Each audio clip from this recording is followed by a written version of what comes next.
Hi, everyone, and welcome to Taking the Pain Out of Group Work. We're happy to have you here with us today. I'm Michelle Pacansky-Brock, and I'm faculty mentor for online teaching and learning with CVC OEI and @ONE. And I'm joined here today by our speakers, Pat James and Aloha Sargent. I'm going to just quickly introduce Pat and Aloha before I turn things over to them. Pat has served a variety of roles in the California Community College system. She was my dean for a little bit when I was teaching at Mount San Jacinto College. She's also served as the executive director for CVC OEI, and she's currently a consultant for distance education and a facilitator for @ONE. Pat and Aloha both actually facilitate a course together, an @ONE course called Online Teaching and Design. Which perhaps we'll talk a little bit more about, I'm not sure. And Aloha is a technology services librarian at Cabrillo College and a lead course reviewer for CVC OEI, as well as an @ONE course facilitator.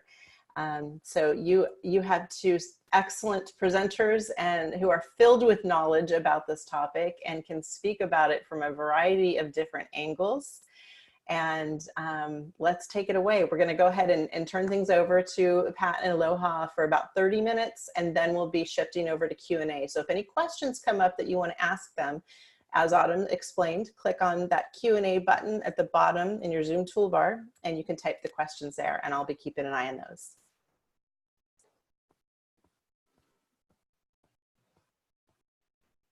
Okay, hello everyone. How are we doing? Good, okay. Can everybody hear me and see our slides? Excellent. Okay, well, as Michelle so thoughtfully already introduced Pat and I, you can see from our first slide here that we are here today to share with you a little bit about our experience with group work, specifically as co-facilitators of an @ONE course that we teach. It is called Online Teaching and Design, but was formerly known as Online Education Standards and Practices, or OESP. And we wanted to provide you with a little bit of context about the course and also about group work in general, but then really the emphasis here is on sharing with you some tips, examples, and even quite a few direct quotes from our faculty participants in the course that we teach. So if you see a quote on a slide as we're going, you can assume it is from one of our OESP or OTD faculty participants.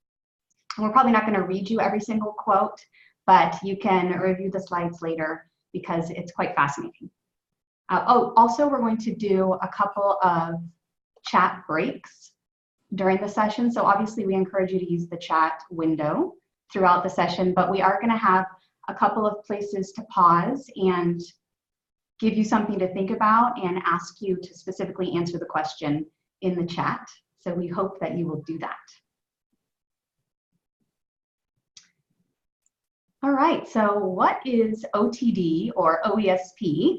It is a 12-week online course offered through @ONE. It is for California Community College faculty, many of whom are new to online teaching, and they're basically working on either building or revising a course in Canvas. And we focus on online learning theory, but also on the nuts and bolts of course design. And we're using the CVC OEI online course design rubric, which I'm sure many of you are familiar with, focusing on supporting student success for our online students. And Pat and I are very excited because we're celebrating our 10th anniversary. Essentially, we calculated that the current course, the current section that we're teaching is our 10th section that we've taught together since 2017. And if you think about it, 10 sections, that's probably about 300 California Community College faculty that we have had the pleasure of, not only working with, but learning from. And it's our hope that this presentation is more about their voices and sharing with you what we've learned from them. And a quick, I'm going to turn it over to Pat for a minute, but a quick shout out to anybody. I saw a few people in the chat already, but a shout out to any former OESP participants. Identify yourselves in the chat. I saw PJ, but anybody else want to identify themselves? And I noticed that at least 3 of the Can Innovate presenters today were OESP graduates, so we're pretty excited. Yay, hi, I'm seeing some people in the chat who are former participants. Wow, it's so cool to see that, and it kind of chokes me up a little bit too. We have met so many of you, and really, there's never been a course that we've taught that we haven't learned a lot from, and so that's what we want to share with you. We have a website, actually a Canvas site, ready for you at the end with resources, and these slides will be there, and the link will be in the Can Innovate resources. So we wanted to let you know about that, and we'll give you that link at the end. So you stick it out for the link, okay? Why are we doing this presentation? And, you know, I think it goes back to the online teaching conference this summer when we interviewed the students, and they were really telling us what they liked and didn't like. And one of the things they didn't like was the discussion forum with 2 replies, which we were going, you know, just about everybody does that. Oops. And then the other one was group work. They don't like group work either. And so Aloha and I really took a look at what are we doing in our class to address those comments that we heard at the online teaching conference. And it struck us that one of the things that happens is that we fall into patterns of teaching our classes that are comfortable for us, that seem to work, and that we continue to do no matter what, because somehow we think it's the right thing to do. But times change, students change, and we should change as well. And there actually is data to show that when you don't refresh your class, your success rates go down.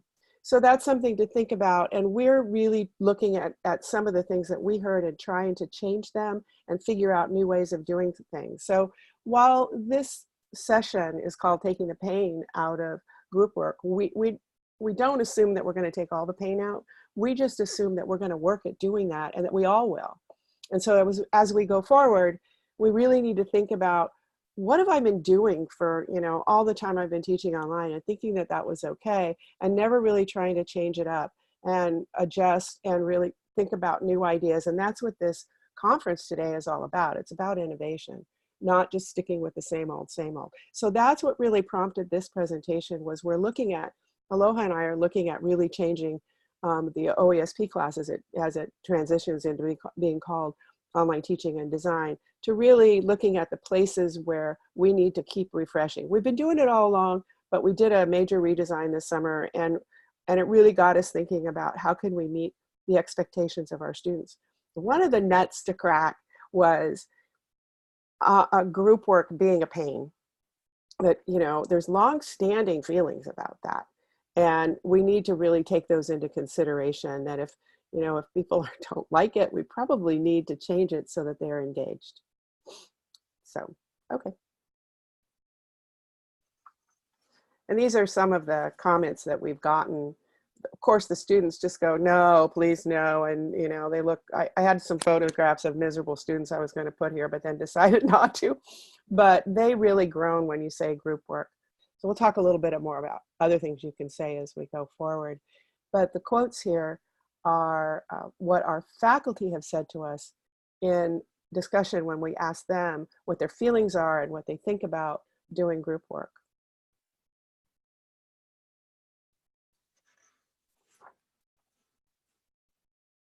Okay. I'm just giving you a second to read through the quotes.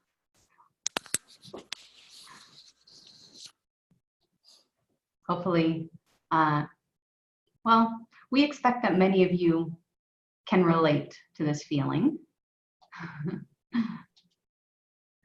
But even if you're not too excited about group work, you might be aware that there are some benefits. So two primary benefits that we're highlighting here, and also borne out in the research, which is quite extensive on group work and collaboration. The first being that students that are engaged in cooperative learning, some kind of group work, show increased individual achievement in the group compared to when they're working alone. So things like retention of your content, problem solving, reasoning, critical thinking is a big one. Maritez Apigo, in her presentation earlier today on group discussions, really did a great job of talking about this. And she is an OESP grad as well, but she pointed out that these kinds of collaborative activities really do foster kind of like a deeper, more focused engagement and allow the students to connect a little bit better and build community. I think we should highlight this because that is what makes them particularly important in the online environment, right? So some of you are probably familiar with doing group work face-to-face, but maybe you don't do it online, even though that's maybe where we need those connections the most. So it's an interesting place to find ourselves. And the second benefit that we want to point out, that many of our participants point out throughout the course and that the research shows, is that it's an excellent skill to learn. So communication skills, being able to work with a diverse group of people, that is what employers want to see. And Pat likes to remind us all the time that soft skills is what employers keep asking for, right? And that might be the thing that we're trying to avoid the most. So group work is an opportunity to enhance both of those things. And then I wanted to point out some guidance that we have specifically, again, for online teaching and using group work. One of them being the CVC OEI course design rubric. This type of student interaction is called out specifically in B4 and B5. So B4, which is about student-initiated interaction with other students, is kind of more informal interaction. And then B5 is more about those formal structured interactions and regular effective contact among students. And then we also see in section C1 of the rubric, it's all about authentic assessments, right? So that's what I was just talking about, mimicking the real world environment. And then I don't want to spend too much time on it, but some of you may have heard that they recently revised the Title V regulations surrounding distance education. And they just amended the existing note about regular effective contact so that now it's not just regular effective contact between the instructor and the students, but it's also among students. So that's another piece for us to consider. Okay, so this is the first opportunity for you to say something in the chat, and we're only going to give about a minute for you to be able to do this, but consider a time when you really enjoyed working with others on something and what made that so good. And the way that, and you can just go ahead and start anytime, and I'll give my example so you understand kind of what I'm talking about. So I work as a team with Aloha and now with Maritez on teaching OESP. And the reason I enjoy working with Aloha is we have shared ideology to begin with. She's caring and supportive when I need it. She has skills that complement mine, and I can count on her, which is amazing to be able to know that if I can't do something, I can call on her and she can do it. And in our class, I really do a lot of the more teaching practice information, and Aloha does a lot of the technical stuff, and we complement each other in that way. And she has a good sense of humor and a really good work ethic. So those are the reasons that I enjoy working as a team with Aloha, and brought Maritez in, who's just really filling in and getting right into those same pieces with us. And so I wanted to give you that example as you write. and take a minute to just put in what your answer is, and we'll just be quiet for a second.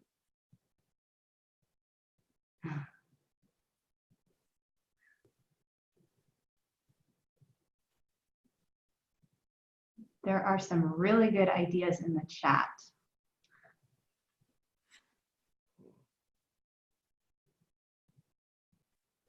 Somebody even mentioned this conference right now that we're all participating in together. That's fun.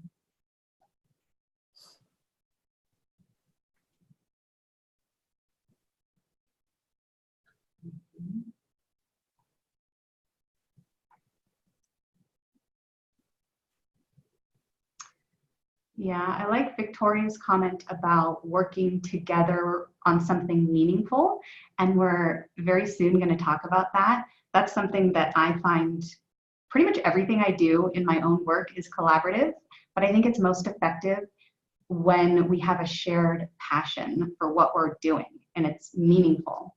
So I like that comment. There was one about being able to share in a group that allows for that. And I'd like to call that a safe space. So I think that's something else that we need to strive for as we put our groups together and as we think about what kind of assignments we do for them. Okay, keep putting them in there if you want. We're gonna go on, but keep adding those in as you think of them. Okay, thank you. I'm going to try and keep my eye on that and also talk at the same time. But basically, you know, as I mentioned, Pat and I have been co-facilitating together for, I guess, almost 3 years now. And what we did was we tried to go through the discussions and the comments from our faculty participants and parse it all out and think about what they were saying about group work. And we were able to distill it down, surprisingly, to 5 general themes that they all agreed upon, which was creating team assignments that have value to your students, which is what we were just talking about in the chat. The other is actually explicitly communicating the value of working together to your students. And the third is forming your groups in a thoughtful way. And the next one, starting early and scaffolding, which some of you are probably familiar with as instructors already. And then the last one, building in some kind of accountability to ease the anxiety that surrounds group work. And I just want to go back to one of those things, which was start early. And by that, one of the things we mean, do something early that's a low stakes situation for the group that you're going to eventually have working on an assignment or a project. So give them a chance to get into the group discussion and get to know each other a little bit. And I'll talk a little bit more about that in a minute. But starting early means starting earlier in the class. And that's one of the things we heard from the OTC students this summer too, was if we could just start a little earlier getting to know the people in our groups, that would be helpful.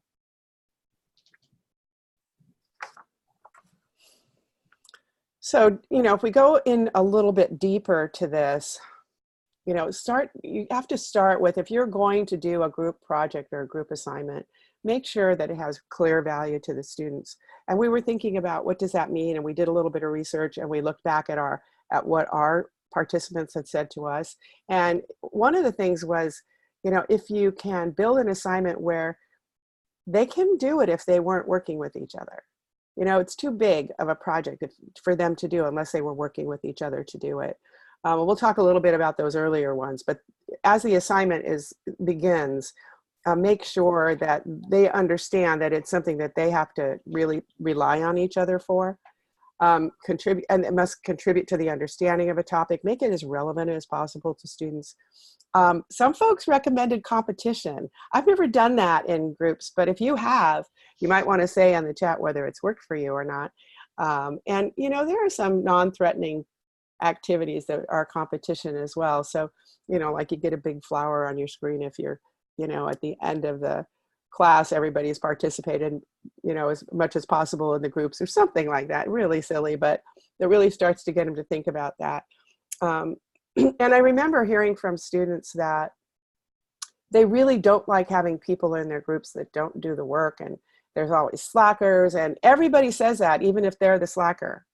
So somehow letting students know that that's an important piece of, you know, we all know that there are folks in our groups that do that. And a little bit later in accountability, we'll talk about how you can make sure that people are held accountable for participating. So there's all kinds of things on this slide. I'm going to go ahead and go on. And we're going to ask you, again, what group assignments have you used that had the best successes with students? And if you can briefly put that in there, and I know that's kind of a hard thing, but if you can put that in there. By the way, someone asked earlier, how do you slow down the chat? Well, there's no way to do that, but you can make the chat window bigger. You can pull it out of Zoom and put it aside on your screen, and then draw the whole box out bigger, and you'll see more of it at the same time. But we're also going to save this. It's something that you're going to be able to see. So that was the reason we did it this way, so that all of our ideas are in one location. So take a minute to do that.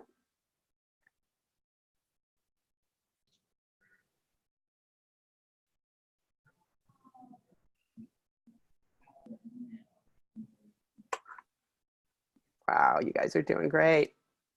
There are really some great ideas Yeah. that you shared in the chat for different ways to approach group work. Awesome.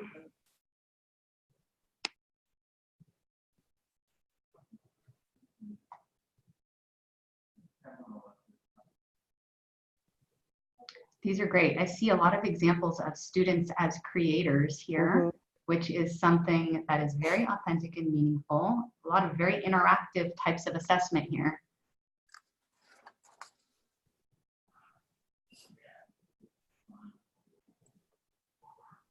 I just want to sit and read these. Forget the rest of the presentation. Oh, I'm sorry. Yeah, let's just chat instead. Yeah, okay. I think we can go on. Oh my gosh, okay. Some of these are so good.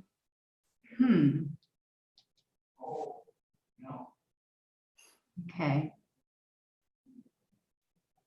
Keep going. I'm going to just talk a little bit in the background about the next theme that emerged, which was letting students know. This is what I was talking about with that explicit statement to your students about why you're having them work in groups.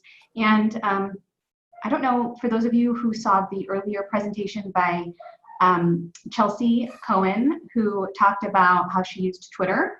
And she talked a little bit about sharing the why in order to get buy-in and engagement from her students to actually use Twitter, because that's a big step for some people. So I really liked that she said that, and that's exactly what we're talking about here.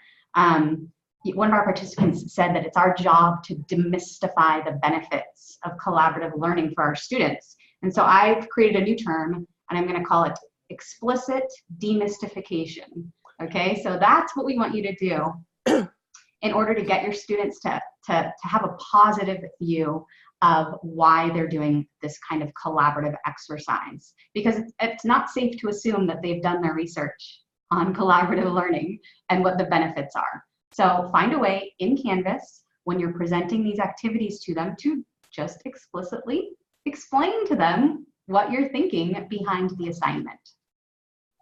And as, oh, you already left, I can't even see it.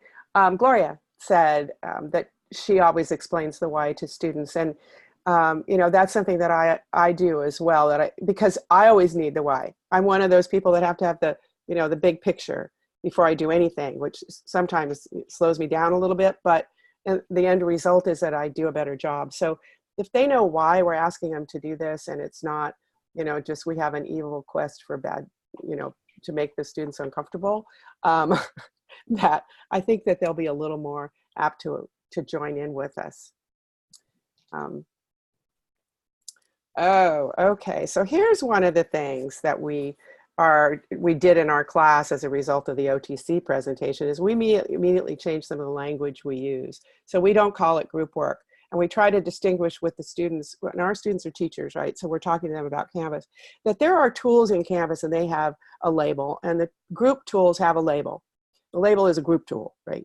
And so we use it whenever we have students work together. but we don't need to call it group work to our students. And one of the things we changed immediately in our class was to, start calling it teamwork. And another way we refer to it as a collaboration activity. And we don't use the term group work in our classes anymore, because it brings up all this, trauma from the past, and it literally trauma about, oh, I remember. And we have them do a discussion where we ask them to tell us how they feel about group work. And that's where we've gotten some of these quotes that you see, because everybody seems to have had a really negative experience at some point in doing group work. So think about the language you're using and change that up. Start thinking about, what is it you really want out of this? You don't want them to do group work. You want them to benefit from collaborating with each other. Use that word. Or you want them to understand how teams work together. Use that word. And tell students the group tools are for working together on something, period. And then never use that again. That, this is just a set of tools. It happens to be what they're called. And make sure that they understand how all the tools work. We were changing things so quickly the last time we taught it that we actually I saw Pronto was in the menu that we could use, and neither one of us had used it. And we thought, well, we'll hold back until we know how to use it. And then we talked about it and went, no, wait a minute, let's just open it. Let's just say Pronto is there. Go in and take a look at it and see how you can use it. Let us know what you think. And it didn't disrupt the course at all. It actually got people kind of excited about doing something a little bit different. So don't be afraid to try things and see how students respond to those things, but be sure that you're really careful about the language that you use. And some of you are already doing this in the chat, so you are reading our minds, but is there a way that you adjust your terminology surrounding group work, group tasks? Many of you are already sharing what you do in the chat. Thank you. I'm stealing some of your ideas right now. I want to mention one thing while you're chatting. Again, earlier today, Adrienne Oliver in her session said that she uses the term reading cruise, which I thought was really cool. Reading cruise. And then the team leader was the DJ.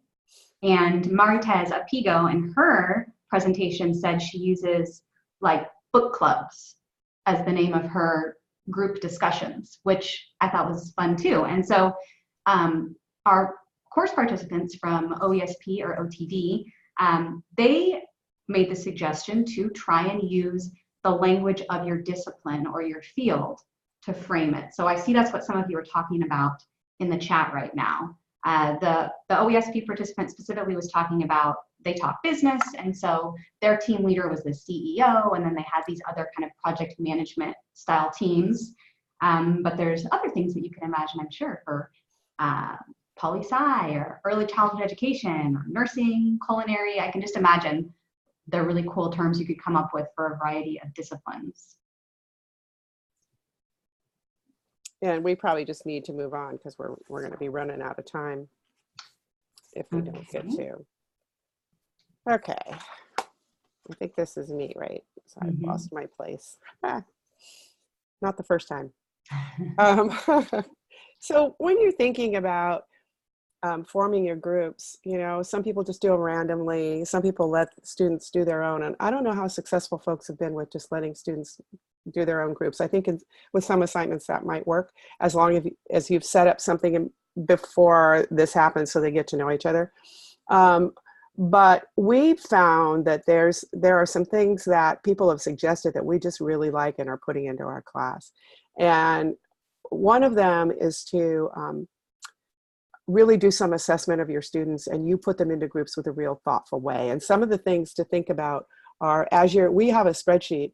For those of you who now we're giving away our secret. We have a spreadsheet so that as you're filling in our questions in the meet and greet in the beginning of the course, we put you on a spreadsheet, and we put what you teach, whether it's hybrid or fully online. And we also put in some of these things about you so that we know who you are and what's interesting about you before we ever put you into groups. And so that's one of the ways that we track things. And Aloha, if you want to go on. I want to speed up a little bit. someone also suggested a pre-assessment. And the pre-assessment is something that goes out to the students and it asks them to describe themselves. And one of the things was on that pre-assessment, and there's a link to that in the resources, was when do you like to work? Do you like to work early in the morning? Do you like to work midday? Do you like to work in the evening? So you can take that information that comes back from the students and put that into your toolbox of how you're going to assign people to groups. Imagine if you had everyone in a group that were all early birds. They could probably meet then if that's when they really like doing their work. So that survey is something we really want you to take a look at. And okay. I think we can move pretty quickly to Right. the next chat break too, because Yeah. you're still super active in the chat. You don't need a break. But think about if anybody has a tip for forming teams, you can share it now.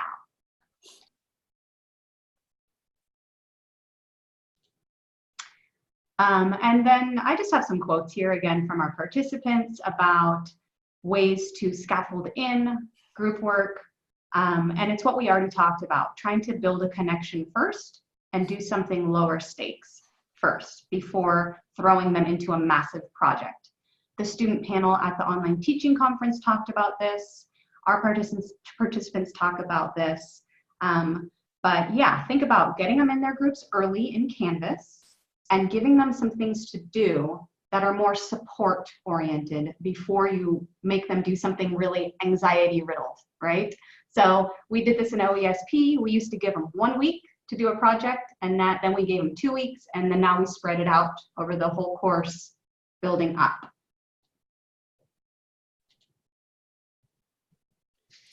One of the other things we found, and I think this was really a cool idea that came from Tammy Lane in one of our courses, and was a team charter. And I was really interested in seeing what that was. And so she sent me all the information, and that's also in our resources for you to look at. But the team charter, they put it together themselves. And so you get a form together that they can fill in themselves, their team. And so one of the things they have to do is get together to fill out that form. Or they can fill it out asynchronously, as long as they know they're going to do it that way. But it gives them an opportunity to start to build something before they really start the assignment. And it asks them to really figure out who's going to do what, and to put in all their information about, when they want to work, and their contact information and what tools they like to use. And so that team charter is something that they fill in and send back to you. And it's also something that you use later when you're evaluating is, you guys said this is what you were going to do. And I think what it does is it kind of brings their attention to, oh, I'm part of a group. This is my part of it. And I am going to try to, to hold up my end, because the biggest thing we hear is that they're not, right? They're not holding up their end. So, whoops, we went on. Can you go back? Thank you. Mm-hmm. The other interesting idea, really interesting idea, was giving the students the power to fire someone from their group. I don't know if fire is real good, but it's worked for the person who gave us that information. And he's got a blog post that's actually pretty good. And one of the phrases in his blog post that I really liked was, empowered students do powerful things. And so if you give them that and you put in some caveat about how they might do that, like they contact you if they want to fire a student rather than them having to do it themselves. It's just something we haven't tried yet and haven't thought too much about, but we certainly have contacted students when they haven't participated and someone has gotten to us and said, this person isn't participating, what do we do? And we get involved at that point. But we're also kind of watching the group activities as they unfold. And I think that's really important too. And maybe we don't do that enough, is monitor what they're doing and then connect with them and check in to see how they're doing. We just let the group sort of run. And I think checking in with them is probably a good idea too. But I love this charter. You need to take a look at it. It's really a great idea. And then, make sure that they know how they're going to be graded, because they freak out about that. And so, making sure that you have given them the parameters of the grading. What are you going to do and how is that going to work? And we're not going to tell you how to do that, because it's different for every assignment. And there's lots of ideas about how to do that. But this eases their anxiety, and it really lets them know we're going to be fair. Have them do some reflection as part of their grade for this. Like, what did they think was good about it, and so forth. And I think we're at the end. We have about 6 minutes left. Okay. Well, that's good, because that's and what we'd like to get to take. questions. Yeah. So, Yeah, we have 6 minutes left in the whole session. So yeah, well, okay. We'll do questions. But Yeah. we could just say one thing. Yeah, absolutely. I don't want to cut you off at all. Go ahead. Oh, I was just going to say, here's some takeaways from our participants about teamwork that summarize ultimately where most people come out on this. And Pat, I think, had a takeaway for you all as well. Well, I think the takeaway that I would like you to take from this is to really thoughtfully consider how you can change the things you've been doing forever that may not be working, and listen to those reflections. We have reflections in our class, and it is amazing to see how they change through the class and what they have to say and what kind of information they give us for our next classes. Okay. Thank you so much. So many great ideas wrapped up in there. So there's one question, there's 2 questions that have the most votes. I'm actually going to start with the second to the top one. Can you give some examples of scaffolding or elaborate upon that? I just think that's such an important point of group work. Mm-hmm. I think if it's okay for me to go back to that slide, I have an example at the very bottom that's kind of long, but I'll give you this one, which is, well, I guess it depends. If you're doing a pretty big project, to put the groups into their teams maybe in week 2 or 3, and give them something to do at first that's fun and maybe either ungraded or just really low stakes. So this communications instructor has them work on, their team name, right? That's something they can try and decide on together. And then little things leading up, so it's not always something big. I think in our class, we put our teams into their groups, and then just give them a discussion forum to talk first amongst themselves and get to know each other a little bit. And then the following week, maybe give them the contract to work on. And then the following week, give them some kind of rules to work on. And then the following week, maybe they have the first part of the assignment and it's broken into chunks, right? Which I think we're familiar with. I think if like a lot of writing instructors for a collaborative writing exercise will encourage them to each take a paragraph, but maybe they work on the intro and conclusion together, but just trying to break it into pieces and let them work together without so much pressure. Yeah. Let's put it that way. And it builds their self-efficacy too, Yeah, right? yeah. And I just want to say, groups don't have to be big. And our team is 2, now 3. Now we have 3, which is an interesting change, but we've gotten to know each other and working how to do that. So as you scaffold, you can start with maybe 2 people and add 2 more people, or start with the size is not that important, except don't make it too big, because if it's too big, they can't meet. And in our class, I think our best group size is about 4. We see a lot more happening in groups of 4 than groups of 5 even. So we've got a couple questions here about using groups in Canvas, which we obviously don't have time to get into a demo, but I do want to encourage, if anyone here has questions or wanting to see more of how the groups work in Canvas, I really recommend that you watch the archive of the Canvas combo session with Maritez Apigo. It was excellent. It's just a 15-minute piece, the first 15 minutes of the 1 o'clock Canvas combo. So those archives will be available in about a week. And I really recommend that you loop back and see that. But the other question that is filtered to the top, which I kind of think that you've answered, but maybe we need to unpack it a bit more because people are still upvoting it. Why don't students like the discussions with replies? I think they don't like them because we don't tell them how we expect them to reply. I think they just, and just about everybody says do 2 replies. And what our students said was it just seems really, arbitrary. It doesn't seem to make any sense to have to do that.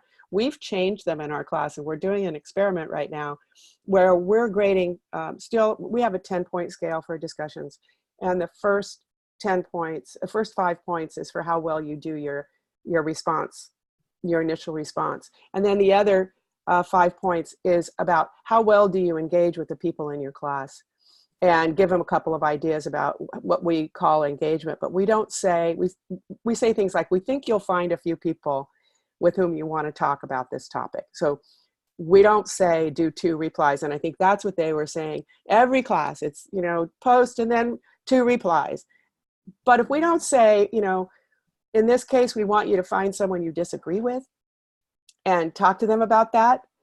Sometimes we just say 2 replies. We give them no reason, no hook for why they should be replying at all.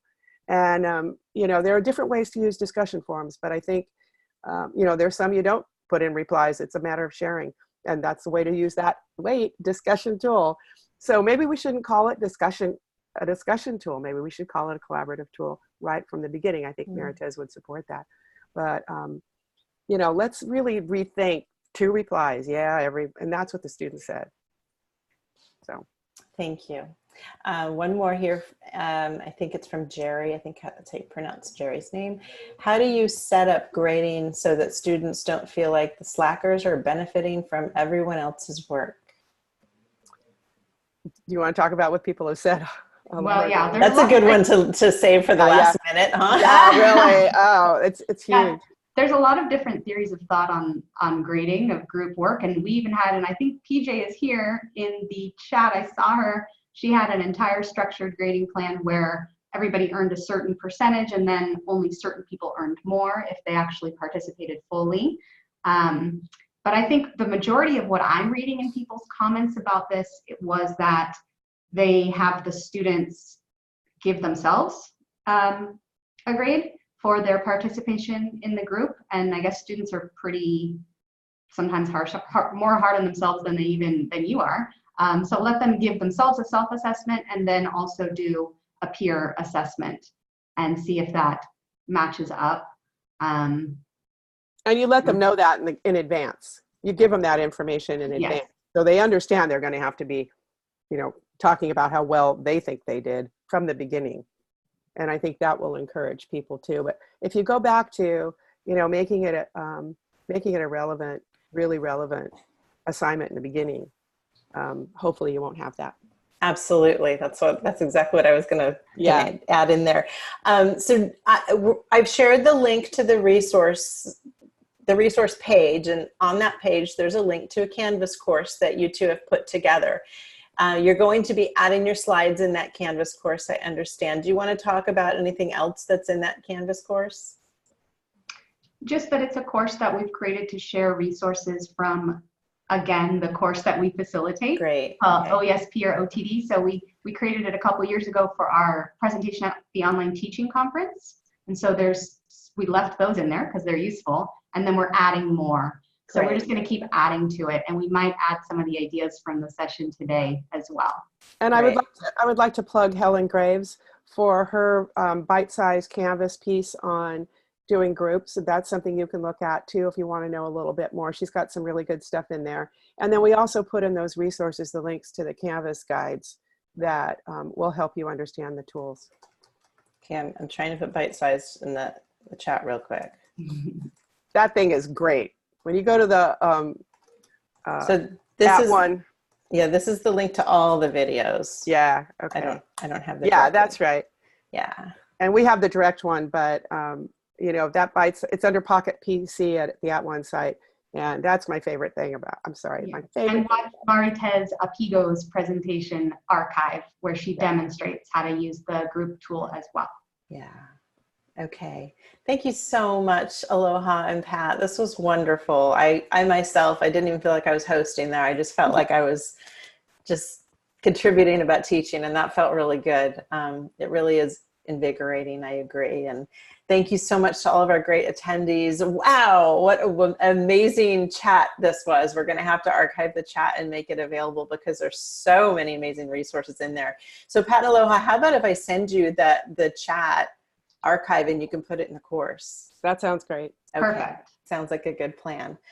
Thanks so much, everyone. We have one more set of sessions for you to choose from at 4 o'clock. So we hope that you're going to stay for one of the last sessions of Can Innovate 2019. Thanks again for being with us, and we'll see you again soon.